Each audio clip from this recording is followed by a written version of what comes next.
నమో నారాయణాయ. మాఘపురాణము 8వ అధ్యాయము.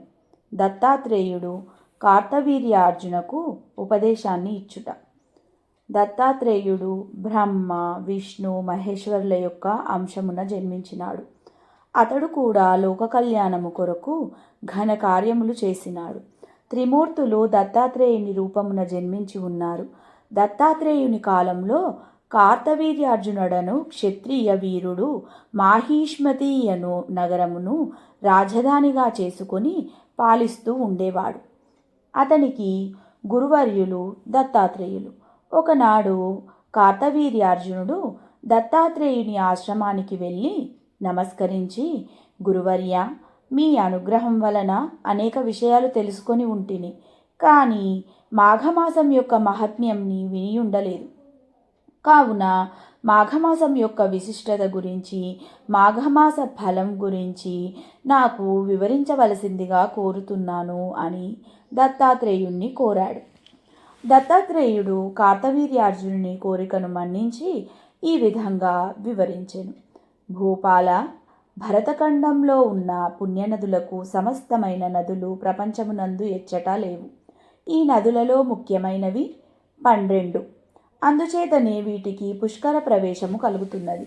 బృహస్పతి ప్రతి ఒక్క సంవత్సరము ఒక్కొక్క రాశి యందు ఉన్నప్పుడు ఆయా నదులకు పుష్కర ప్రారంభమగును. కనుక అటువంటి నదులయందు స్నానము చేసి దాన ధర్మములు ఆచరించిన ఎడల దాని వలన కలుగు ఫలము వర్ణించుటకు నాకు కూడా సాధ్యం కాదు. అందున మాఘమాసమందు నదిలో స్నానం చేసిన గొప్ప ఫలితము కలుగుటయే కాక జన్మరాహిత్యము కూడా కలుగును.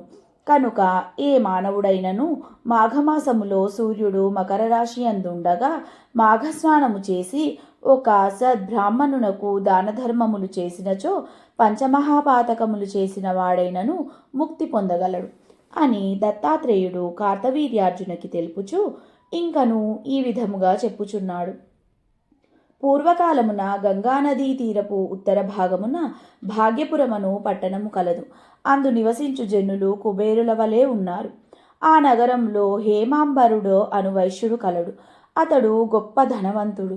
బంగారు నగలు, నాణెములు రాసుల కొలది ఉన్నవాడు. కొంతకాలమునకు హేమాంబరుడు చనిపోయెను.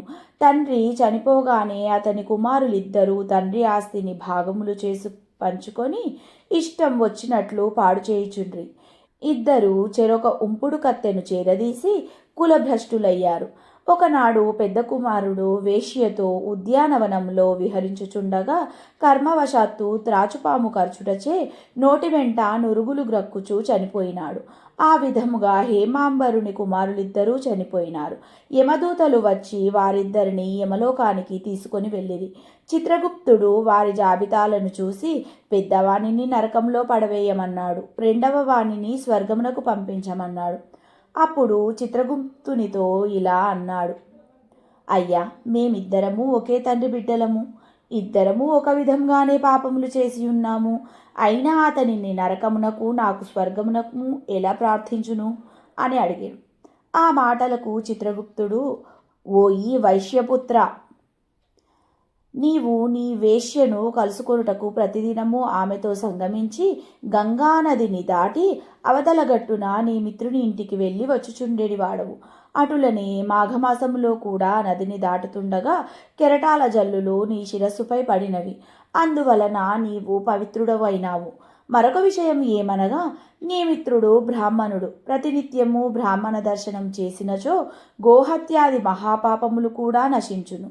కాన విప్రుని చూచుట వలన నీకు మంచి ఫలితమే కలిగినది.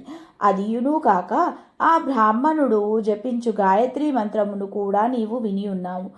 గంగానదిలోని నీరు నీ శరీరం మీద పడినది కనుక నీ పాపములు నశించినందున నిన్ను స్వర్గానికి పంపుచున్నాను అని చిత్రగుప్తుడు వివరించెను. ఆహా, ఏమీ నా భాగ్యము! గంగాజలము నా మీద పడినంత మాత్రమునే నాకింతటి మోక్షము కలిగినదా అని వైశ్యకుమారుడు సంతసించి దేవదూతలతో స్వర్గలోకానికి వెళ్ళిపోయారు. మాఘపురాణము 8వ అధ్యాయ పారాయణ సమాప్తం. ఓం నమో నారాయణాయ.